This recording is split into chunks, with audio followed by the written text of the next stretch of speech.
Bu, ODGJ berobat kan di mana Pak? Di klinik Bandua ya.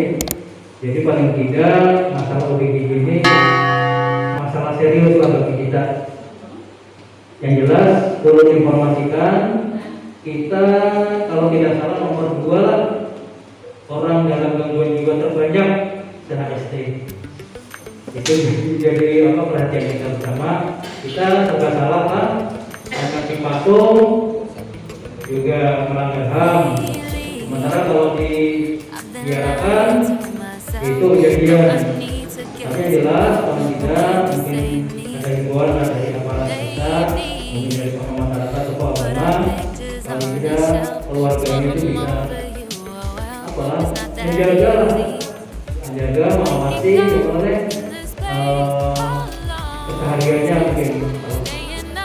Jadi mungkin ada masukan Bu untuk ODGJ itu apa berat baiknya nih, apa diberi obat, pakai apa? Silakan Bu. Di bulan Juli kami pernah mendatangkan spesialis jiwa Dr. Danu untuk memberikan pencerahan kepada kita semua. Kenapa? Pertimbangannya yang pertama adalah kebetulan itu di wilayah Tersebut ini ada juga dari Anda ini. Nah, kenapa? Karena yang pertama adalah dasarnya Kecamatan Desa Mandawan Camat bahwa untuk Kecamatan Mandawan kasus ODGJ menempati peringkat kedua. Jadi kita dapat peringkat kedua terbanyak kasus, dan semalam dari Banyuanyar pun ada lagi melaporkan ke Ulun ada kasus sudah mulai ODGJ. Jadi orang dengan gangguan jiwa. Artinya ketika misalnya kita melihat seseorang ada mulai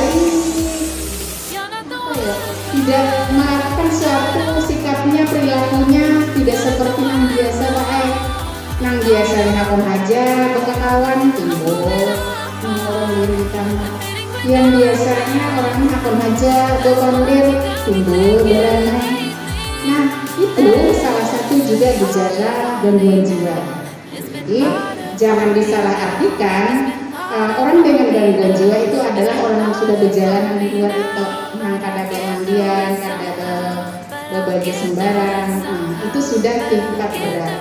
Nah, harapannya adalah dengan semalam kami mengundang dokter spesialis jiwa, kita ini takut kayak program menyikapi kalau kita ada melihat keluarga, lingkungan keluarga, mungkin tetangga yang mempunyai ciri-ciri yang lain daripada biasanya. Nah, tentunya harapannya adalah berobat dulu. Datang berobat ke puskes. Kalau di puskes mengatakan pada sanggup lagi, karena ada masing-masing kita punya level, karena kami di puskes itu hanya dokter umum, maka kan kita akan rujuk, kita antar ke rumah sakit jiwa. Kebetulan Burabay sekarang sudah menerima pasien rawat inap jiwa. Ada sudah dokternya, dokter Dani semalam datang ke sini. Namun yang terpenting dari semua Bapak Ibu, tidak ada diskriminasi, ada dikucilkan, ada dihulu-hulu, dan untuk lingkungan keluarga adalah obat utama, adalah cara mengatasi yang tepat. Ketika misalnya datang berobat, itu minum obatnya secara rutin. Ini sangat penting. Sangat penting karena ada gunanya pian rutin berobat, tapi obat kada pian minum, kada diminum oleh pasien tersebut, maka dampaknya dia itu sampai seminggu jatuh. Bisa berhalusinasi, bisa melihat sesuatu, bisa macam-macam. Nah, jadi selain berobat, tentu adalah bagaimana secara rutin meminum obat. Nah, beberapa kasus datang aja berobat tetapi tidak meminum obat, merasa rasa nyaman lalu anti meminum obat. Inilah pentingnya peran keluarga terdekat. Jangan sampai sudah ke tingkat parah. Semakin cepat kita mengobati, maka peluang untuk sembuh semakin tinggi. Semakin lambat kita mengobati, kita biarkan, maka semakin sulit kita melakukan pengobatan, apalagi sudah bisa berjalan kemana-mana. Nah ini kasus ulun semalam kayak gitu, BPJS-nya kami urusakan malam tadi, alhamdulillah bahwa kita masukkan karena dia akan rutin berobat, itu diperhatikan. Untuk kasus-kasus yang ODGJ, orang dengan gangguan jiwa, kalau ada diisi KTP, kalau ada diisi BPJS segera usulkan, insya Allah bahwa dibuat untuk BPJS UHC-nya. Oke, saya kira itu saja masukan dari ulun. Mohon maaf bila ada salah hilaf. Assalamualaikum warahmatullahi wabarakatuh. Kira-kira jelas saja Pak La. Jadi ulun berharap nanti dari ya kembali lagi lah ke dari aparat desa, tokoh masyarakat, tokoh agama untuk lebih proaktif lah ke keluarganya untuk menyarankan agar tertanganilah masalah ODGJ ini. Kira-kira cukuplah pada hari inilah. Ada lagi kira-kira yang perlu kita diskusikan? Silakan Pak. Assalamualaikum warahmatullahi wabarakatuh. Terima kasih. Kita dari Desa Belatung Pulang Rumah Sakit Kemecak Utara, kami itu dapat pendapat bagaimanapun kami itu kan ada kayak itu dibawa ke rumah sakit pintar aja dikeluarkan, begitu orangnya segar aja, tapi tidak nyandang ditangkap aja, hanya pada pintar aja.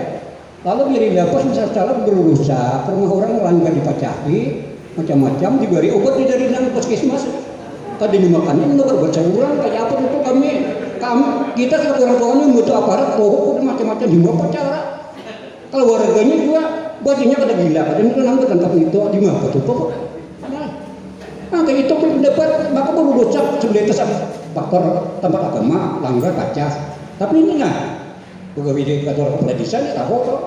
Nah kayak apa nunggu kami itu dibawa ke rumah sakit, melihat kan ibu juga karena pintar aja berarti orangnya tidak tris.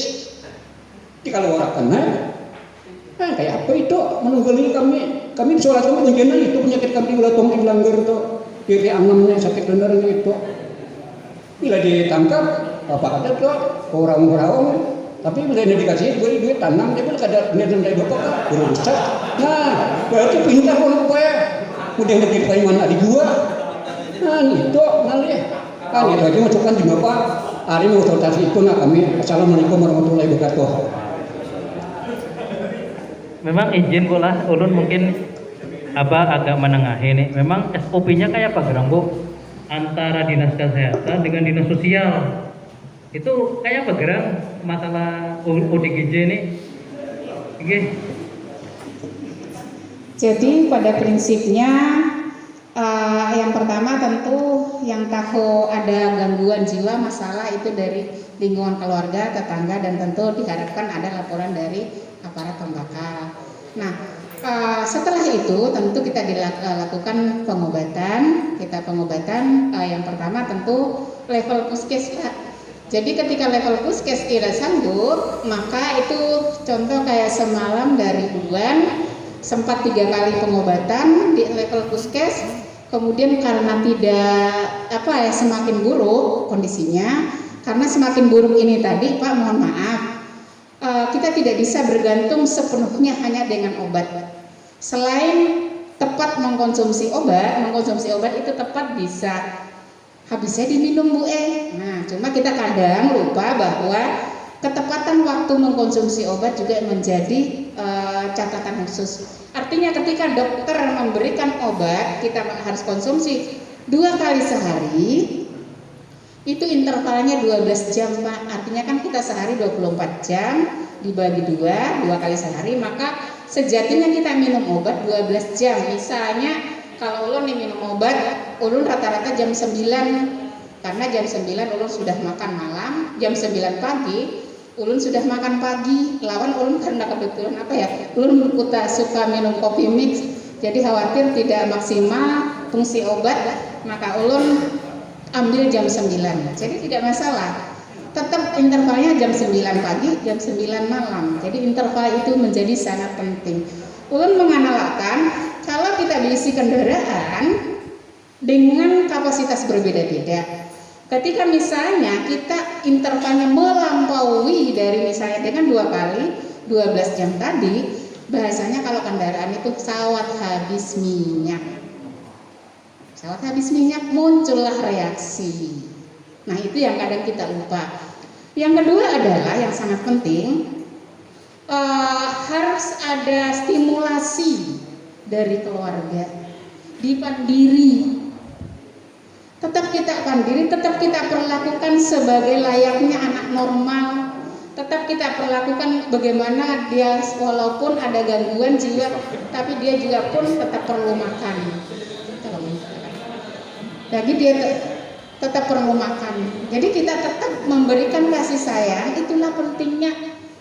Minimal di lingkungan keluarga, kalau dia bisa mengayomi, bisa melindungi, insya Allah akan ada semangat hidupnya. Dari si lingkungan sudah mendiskriminasi, lingkungan yang mendiskriminasi, jangan para orang gila, nah makin nyaham. Nah, sementara di satu sisi, kalau kita pengobatan misalnya kayak di di Sambang Likum, itu hanya boleh maksimal 1 bulan, Mbak. Karena asumsi dokter, dia menuntaskan pekerjaan ini dan berikutnya akan diserahkan ke keluarga. Nah, peran dinas sosial paling memfasilitasi. Ada ranahnya, oh ini ranahnya puskesmas.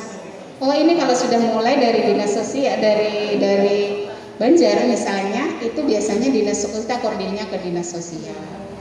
Jadi kalau mendengar tahun depan itu ada wacana untuk rumah singgah ODGJ, itulah adalah rumah singgah bukan berarti rumah menetap.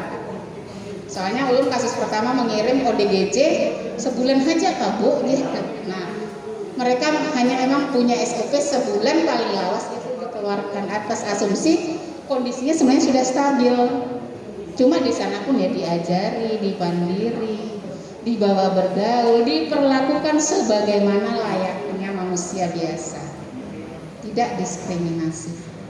Nah, saya kira kayak gitu Pak dari informasi dari ulun. Ya. Terima kasih. Assalamualaikum warahmatullahi wabarakatuh. Waalaikumsalam warahmatullahi wabarakatuh. Kalau kira cukup sudahlah acara kita ini. Alhamdulillahirobbilalamin, rapat koordinasi upaya penyelenggaraan ketentraman dan ketertiban di wilayah Kecamatan Pandawan ini dapat kita laksanakan dengan baik. Alhamdulillah, semoga bermanfaat dan kita semua mendapatkan pahala keberkahan dari Allah Subhanahu wa taala. Amin. Sebelum kita tutup, untuk mengambil berkah, ulun mohon kepala ya Kak, nggih, nah bisa nggih. Mohon izin Sidin mungkin bisa memimpin doa lah, mudah-mudahan kita ada keberkahan pada hari ini. Silakan Pak Mualim. Nggih. Al-Fatihah. A'udzubillahi minasyaitonirrajim. Bismillahirrahmanirrahim. Ampir din wa tampir jasad wa sirri tampir ilmi wa barakatan fir rizqi wa tawbatan qabla al-maut wa rahmatan indal maut wa maghfiratan ba'dal maut. Allahumma awwin 'alaina fi sakaratil maut wa najata minan nar wal aqwa indal hisab.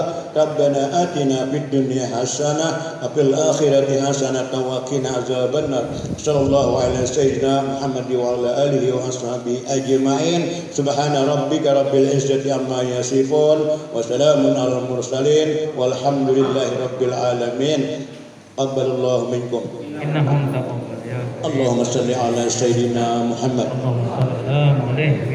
Demikian, salah hilaf mohon maaf, mohon ridhonya.